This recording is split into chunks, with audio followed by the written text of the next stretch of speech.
Today, I want to show you everything that happens when our Christmas tree farm opens for the season. Now, due to sheer demand of the trees this year, we're only open for 4 days. There's a lot of reasons why we do that, but that's a topic for another video. For this video, I want to do a full walkthrough showing every step of the process that goes on behind the scenes during our opening season. This is truly unique compared to other farms and businesses, given that these 4 days might be the most important 4 days of the entire year for our seasonal operation. So today is December 2nd, 2023, and it's expected to be a very busy day. We are probably going to process, I think it's about 320 trees because we have appointments going all day long from 9 to 5. But our day starts well before that if we wanted to get this operation up and running. So let's get started. This is everything that happens on a cut your own Christmas tree farm during its opening season. The first thing we do is get the gift shop up and running. Since it's December in Ohio, it's usually quite cold in here and the room is heated via a wood stove. We still have a few hours before customers start rolling in, so getting that wood stove started now means that it'll be nice and toasty by the time they get here. Next, we go around and get all the lights and gizmos in the gift shop turned on. This is the drink station where we offer free hot cocoa and tea, so we're just turning on the water heater for that. We're firing up the cash registers. We use a pair of iPads running Square for payment processing and inventory management. We've been doing this for years now, and it's worked out quite well for us. Like any point of sale terminal though, Square takes a hefty cut of the sale, but it is what it is. We have a Bluetooth speaker that's also connected to one of the iPads so that we can play Christmas music all day long. We can't have a gift shop without Christmas music playing. That's about all we do in here for now anyway. From here, we move on to the barn animals. We need to close these gates and make sure that they're all in this area because this is where the customer traffic flow happens, and customers like to see the animals and they like to pet them. The kids especially love getting to see the animals. This is the processing room, and we just wanted to go around and make sure that everything is ready to go. So we make sure that the tree shakers and the drills are working. The chainsaws are plugged in and topped off with bar oil. This big contraption here is the baler that we run each tree through, and it gently compresses the branches and puts a netting around the tree. So we want to check that, obviously, to make sure that it has plenty of gas and the oil levels look good. Lastly, we want to check that there's enough supplies for what we call the in checker, which is the person who greets the customer after they've cut down their tree, and they measure and tag the tree for processing.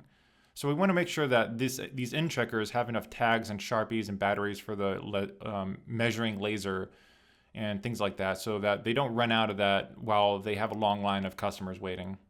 Now we head back inside to do some paperwork and general admin stuff.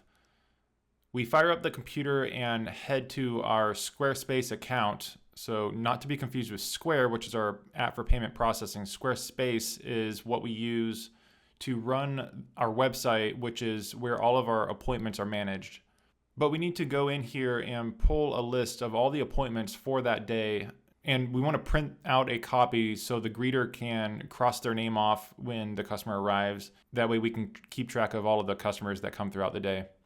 After that, we need to feed the dogs. And we have 4 farm dogs. All of them are on a raw food diet, and getting them fed is it's a little chaotic. But they tend to settle down once they have a full belly, which makes putting them in their playpen a lot easier. We keep them in there all day long, only today though, on days that we're open for obvious reasons. Today's going to be a very, very busy and chaotic day, so in the playpen they go. And you can't forget to feed the chickens and let them out. You got water for them?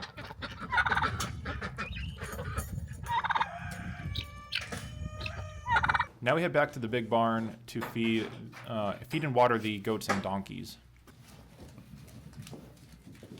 We're getting close to opening time, so one of the last things we have to do is get all the signs put up. We just hop on the golf cart and drive around and put the signs up and make sure that they all look good.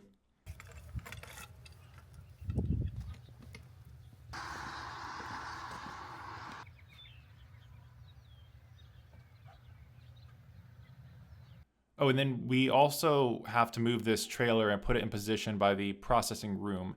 As you can imagine, we go through a lot of broken branches and needles and things like that throughout the day. So we dump all that stuff in this trailer and it fills up pretty quickly. We usually have to dump it at least once a day, sometimes twice a day. After that, we start the popcorn machine in the gift shop, and by this time, the kids from the church have started to arrive and the customers are just starting to roll in.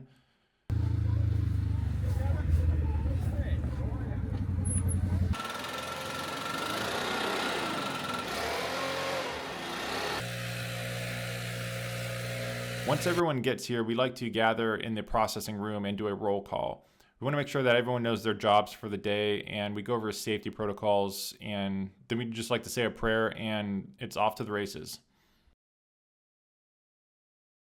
Now we want to show you guys how the whole operation works, from when the customer first arrives to how the tree then gets processed. When a customer arrives for their appointment, they park in our free parking lot and are greeted at this table where they get checked in, and we give them a sled, a handsaw, and a kneeling pad. And then of course, while they're here, we also show them a map of the farm and we will answer any questions that they have. Then they go off and they're free to cut their own tree. After which they bring the tree that they've cut down back to the in checker, which is the person I was talking about before, where it gets measured and tagged. Then the customer goes inside the gift shop to pay for it, and then while they're doing that, their tree gets hauled into our processing room. And in there, we use a chainsaw to trim away any branches at the base of the tree, and we want to make sure that that stump is nice and flat so that it fits in their tree stand when they get home. Then it goes onto this shaker, which is really fun to use. It knocks off any loose needles and other debris.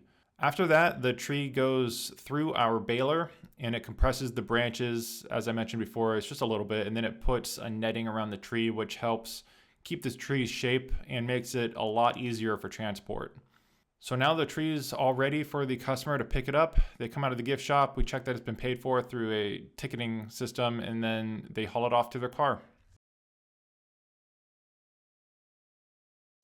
Okay, so today is day 4, which is a little different than the other 3 days that were open.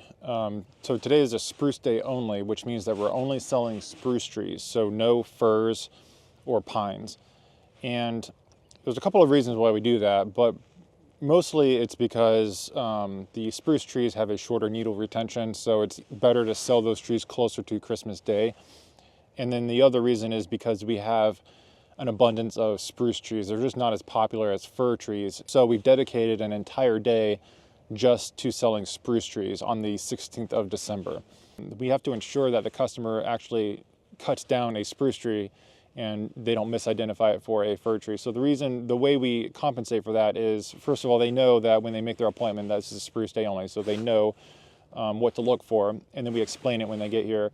But also, we don't allow them to cut the tree down themselves. At least we don't give them a handsaw to cut down. So I'm stationed in field 5, and we have a few other guys stationed throughout the farm and other fields. And so when someone comes out here, a customer comes out here and they find their tree, they'll come get me, and I have my chainsaw here.